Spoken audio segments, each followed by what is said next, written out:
Hey everyone, it's Nelson Miller here with PA Creative. Today I have another Divi tutorial for you, and this one's a little different, or I should say I've never seen anyone talk about this. So in Divi there's a back to top button, and I'll show you that here. Anytime you're in theme options, you can scroll down here and you'll see back to top right there. And it's going to be off by default when you install Divi. So we're going to turn it on so you can enable that back to top button. All right, and then as we probably know, when you're scrolling down the page, just like this, you scroll down, you see a little button appear on the side. So you may be saying, well, Nelson, what could there be to do a tutorial about? Well, there's a problem with that button, and it's not something I've ever seen talked about. The problem is it's not responsive. And what I mean by that is if you have a certain situation, like your site really isn't that big, you don't want a back to top button on desktop, let's say. Well, guess what? Even if you have a short website on desktop, you may want that button to appear on phone, because think about it, everything's stacked. You might have 3 or 4 columns in each row, and then you start stacking them up and you start scrolling on phone, it's going to go and go. So that button could be really helpful. So what I'm going to show you is how to enable or disable the back to top button per device. So, maybe you want it just on phone, or just on tablet and phone, or just on desktop, or whatever. I'll show you a couple, I have all the scenarios covered, and I'll show you that. All right, so first of all, make sure the button is enabled like I showed you. Even if you were going to hide it on certain devices, it would still have to be enabled, in general. All right, so possible scenarios, there's actually 6 of them, and desktop only, tablet only, phone only, and then some combinations of those, like desktop and tablet, or tablet and phone and desktop phone. So it's really up to you, based on whatever use case you feel that you need. Now I have a snippet for each one of those, and that's really all you're going to have to do is copy the snippet into theme options. Here I talk about where to place the code. I always recommend in the style.css file of your child theme, or you can just put it there in theme options, and I'll show you that. So here are the options, and there's 6 of them, like I said, one for each of those scenarios.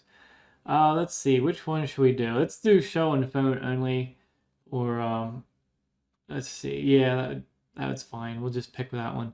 So I'll copy that right there, copy the code, and then over in your website, go down to theme options, right? General theme options here, and paste the code. So what this is doing, you can see here, we're using a media query, so it's at media, right?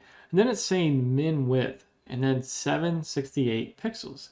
So think of it, this snippet that's inside of the media query is only being allowed to apply, down to a minimum width of 768. So we know that that means where tablet and phone change. So this will only apply on desktop and tablet, not phone, because we're saying down to there, because we're saying display none.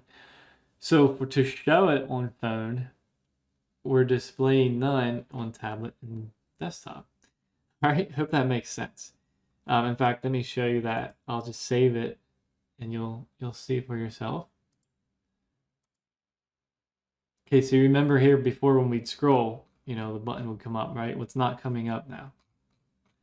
Now let's change the screen size. Let's go somewhere where we know it would be tablet, around 900. Nothing, because that's what we told it, right? Now let's go below that 768, right? Phone area here. And there it is. Because again, we're just, it's there, it would be there on these other sizes, but we're saying display none. Let's do one more. Let's see. Show on tablet and phone, that would hide it on desktop. So it's kind of like, show and hide thing, the opposites.